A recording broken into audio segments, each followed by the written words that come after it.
بسم اللہ الرحمن الرحیم۔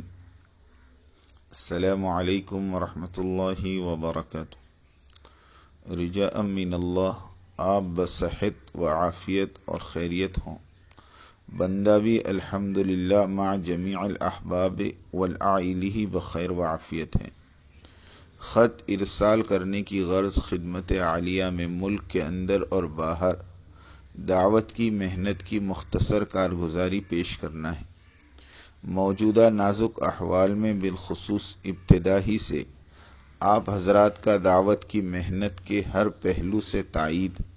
اور آپ کا اور آپ کے تمام عاملے اور متعلقین کا پوری جانثاری کے ساتھ قولاً اور عملاً ہر طرح تعاون کرنا، جہاں بندے اور ہمارے تمام ساتھیوں کے لیے بے پناہ ہمت افزائی اور تقویت کا ذریعہ بنا، وہیں پورے ملک کے اندر دعوت کے کام کے لیے راہ ہموار ہونے اور فضا کے پرسکون ہونے کا بھی ذریعہ بنا۔ بلکہ حقیقت یہ ہے کہ تمام دینی تحریکوں، تنظیموں اور جمعیتوں کی قربانیاں اور جفاکشی اور ایثار اور ہمدردی، نیز جماعتوں کا اپنے یہاں قیام و طعام اور ان کے قانونی مسائل میں تعاون پیش کرنا، انصار مدینہ کی مہاجرین رضی اللہ عنہم کے لیے ایثار اور قربانی کا نمونہ پیش کرتی ہے۔ والذین آووا ونصروا کا یہ عملی اور مثالی کردار تاریخ ہمیشہ دہراتی اور درس عبرت اور موعظت حاصل کرتی رہے گی۔ بندہ اور تمام عالم میں کام کرنے والے نئے اور پرانے تمام احباب آپ حضرات کے لیے اپنے پاس اظہار تشکر و امتنان کے لیے الفاظ پاتے ہیں نہ اسلوب بیان۔ بس ہم سب اللہ رب العزت سے دعا گو ہیں کہ اللہ رب العزت آپ اور آپ کے تمام مخلصین، کارکنان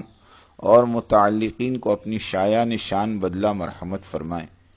آپ کی تائیدات اور دعاؤں کے طفیل حوصلہ پا کر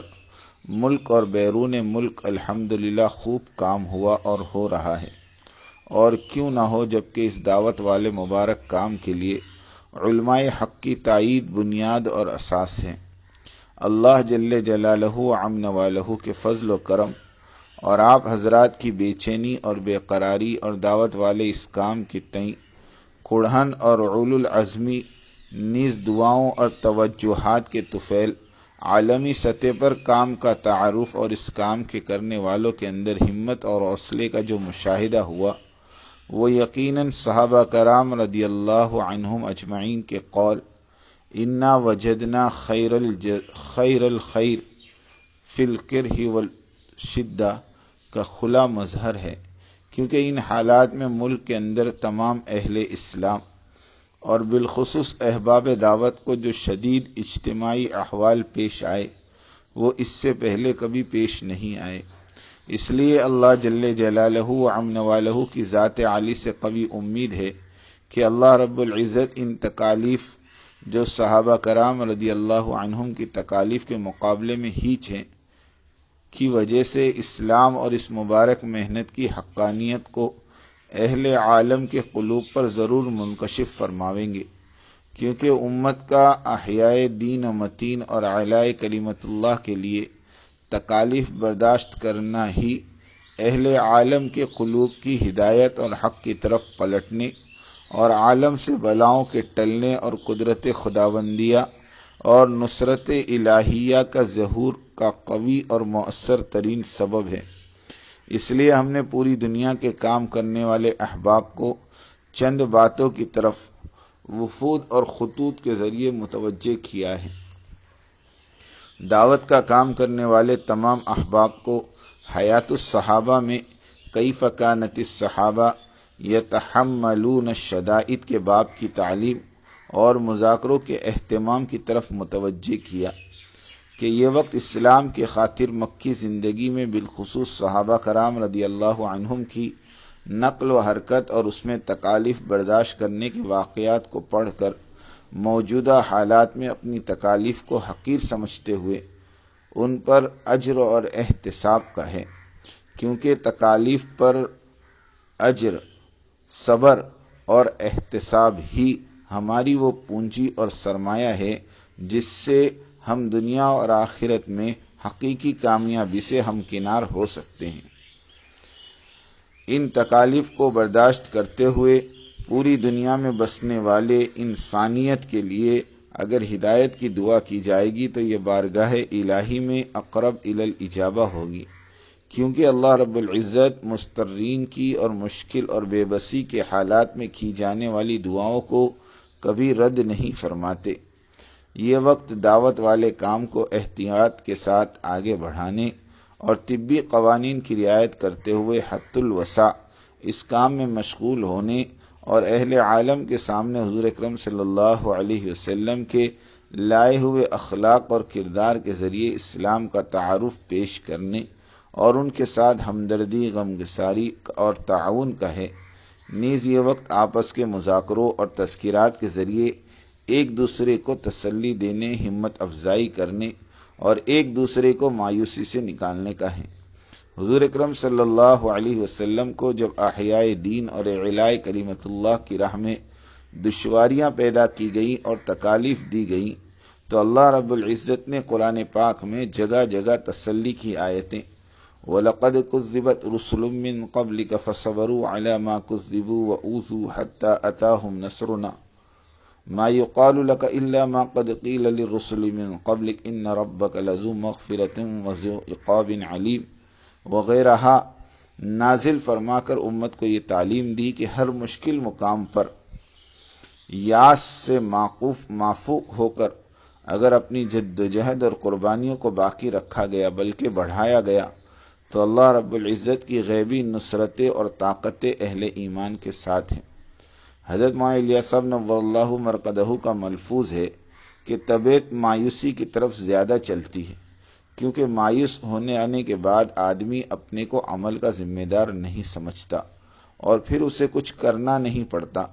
خوب سمجھ لو یہ نفس اور شیطان کا بڑا کید یعنی مکر ہے۔